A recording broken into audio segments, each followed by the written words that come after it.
watching Let's Chat. Love Without a Reason is a local nonprofit that's made a huge global impact, and today we're here to talk about a wonderful milestone they have reached. Thank you so much for coming on, Susan, Matthew. So good to see you as usual. Thank you, Andy. Thank you. So maybe give us a brief background about Love Without Reason.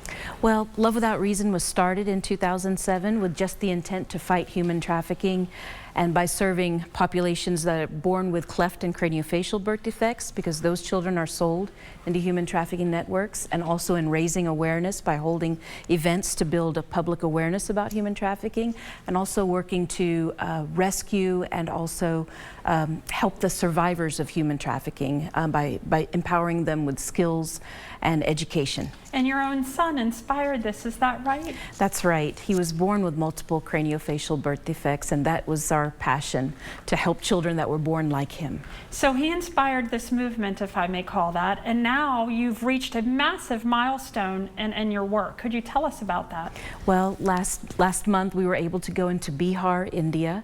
It was the first time for Love Without Reason to reach into that place, and when we were there, we crossed the 1,000th surgery milestone, which is, it may not be a big deal for huge organizations, but for us, it was a big milestone. It still seems very surreal to us, but that place in Bihar, they haven't had a cleft camp in 18 years. Wow. So there were adult patients even who had come for cleft surgeries, but this 1,000th child, it was a beautiful 6-year-old baby. No, oh, that's lovely.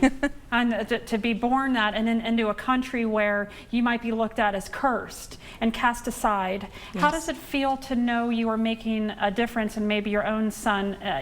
You have such a light about you, and I know we talk about what that's from, but how you can have hope and carry forward, and not just that, but making a huge difference in these people's lives. How do you do this? Well, these children, we know the pain that the children go through because we know what Philip went through. But the pain of the parents when they don't have these resources, just a surgeon who cares, you know, just a cleft team, a speech therapist, there's so many team members that are needed to change the life of this child, and to bring a team like that together to make that kind of an impact, and to see Philip's smile just continue to live on, it blesses us so much. I love that. Has it softened your grief at all to be able to give back like this and carry on the legacy and the impact that Philip had with you all? I don't know, Andy. That's a hard question. I don't know if there's a way to soften grief. We miss him terribly, but it is something that it does give us hope when we think about, and when we encourage these parents, when we do the medical camps, we tell them Philip's story. This is why the surgery is free to you. We raise money, we raise support so that we can provide a free surgery for this child and rescue them, prevent them from being trafficked. And we do this, like Philip would say during the cleft camps. He said, I want these children to do bigger things than Philip ever did. He said that. And that's our hope for these children, that they will grow up and have strong voices and be productive citizens. So you have an upcoming event, and how can the community be involved in this? Well, September is Craniofacial Acceptance Month, so we always hold our 5K, 10K event in September in honor of our cleft heroes. So that's coming up in September.